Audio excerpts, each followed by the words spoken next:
Hello guys! Welcome back dito sa aking YouTube channel, and today's vlog, i-share ko nga lang po sa inyo yung naging experience ko dito sa EasyPay. So, I'm not sure kung yung experience ko ay same lang din sa naranasan or karanasan ng iba na sumubok dito.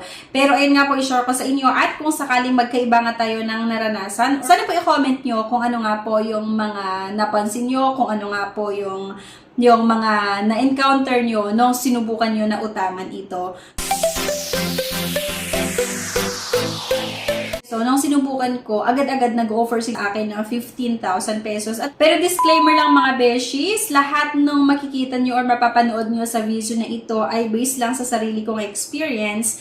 And hindi po ako binayaran ng loan app na ito para i-endorse sa inyo. Nasa sa inyo pa rin kung gusto nyo nga subukan, kung gusto nyo itry yung loan app na ito. So, by the way, naglagay ako ng link na makikita nyo sa comment section at sa description below. Pwede nyo i-click yung link na yan para may route kayo mismo dito sa app nga ng EasyPay. So, para ma-check nyo din kung okay sa inyo na utangan, at kung hindi, edi huwag na kayong umutang. Mas maganda pa rin na consider natin manghiram sa ating mga kaibigan, sa ating mga kapamilya, kapag kailangan natin ng extra cash. Pero yun nga po sa video na ito ay experience ko kasi parang okay siya utangan. Nung i-download ko, syempre same with other loan app na kailangan nating maglagay ng ating mobile numbers. Ayon dito sa EasyPay, so pwede nga daw po tayong makahiram hanggang 30,000 pesos at mayroong interest as low as 0.06% per day.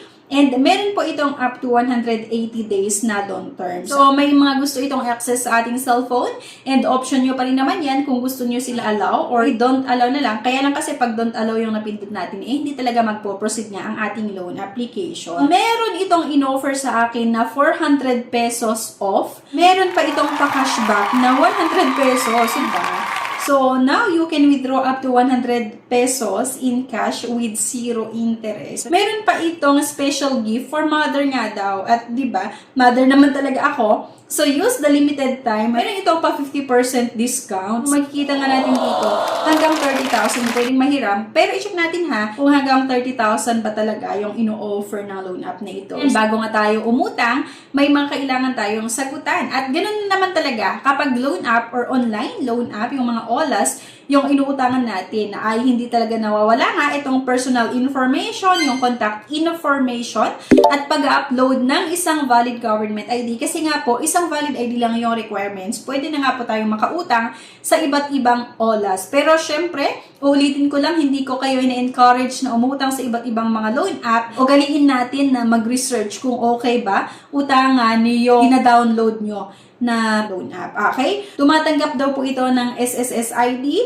UMID ID, PRC passport, driver's license, postal ID, yung teen voters at PhilSys ID or national ID. So, eto na, mag-upload naman tayo ng isang valid government ID, and meron po itong facial recognition ha, same lang din sa ibang loan app na itatapat lang natin yung cellphone nga sa ating mukha at i-follow nga po yung instruction. Natuwa ako dito mga beshies kasi first loan ko ay nag-offer agad ng 15,000 pesos. At may nakalagay dito sa baba na doon sa 15,000 pesos na pwede kong utangin or mahiram dito, ang magiging repayment ko daw sa first schedule ay 17,995.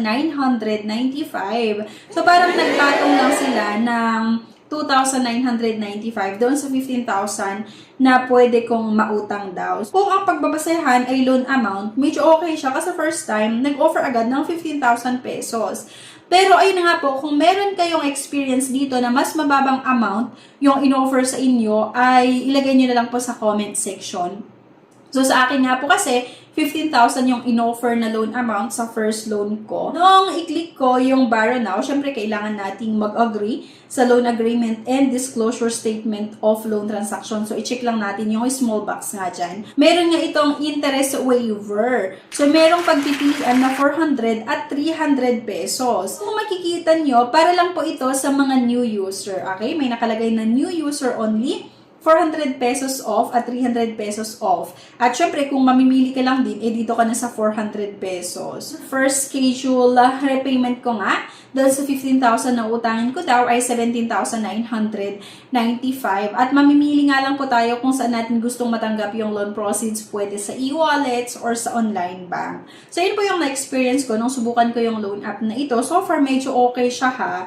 kung ang pagbabasehan ay loan amount, and hindi rin naman ganun kadami yung sasagutan, napakabilis lang, wala pang 5 minuto masagutan lahat. Yun nga po, 15,000 yung in-offer sa akin. At ang repayment dun sa 15,000 ay 17,995. You will repay in 2 schedule, 42 days in total nga daw po ito. So, ayun, hanggang dito lang yung vlog ko. Pwede nating matanggap nga yung loan proceeds, pwede sa GCash or via online bank. At sabi ko nga kanina, kung meron kayong experience nga dito sa Easy Peso, sana i-comment nyo po yan. So sa akin kasi, ito yung na-experience ko, marami silang in-offer sa akin na pa-cashback. At sa mga bago nga, kung sakali na gusto nyo na i-explore itong loan app na ito, meron akong nilagay na link sa comment section at sa description below. Pwede nyo i-click yung link na yan para ma-reroute kayo dito mismo sa app nga ng Easy Peso. So yan lang mga beshies. Anyway, thank you for watching. Please don't forget to click the subscribe button. Sana i-like nyo din yung video natin ha. At kung meron kayong kakaibang experience nga po dito sa Easy Peso, i-comment nyo po yan. Thank you guys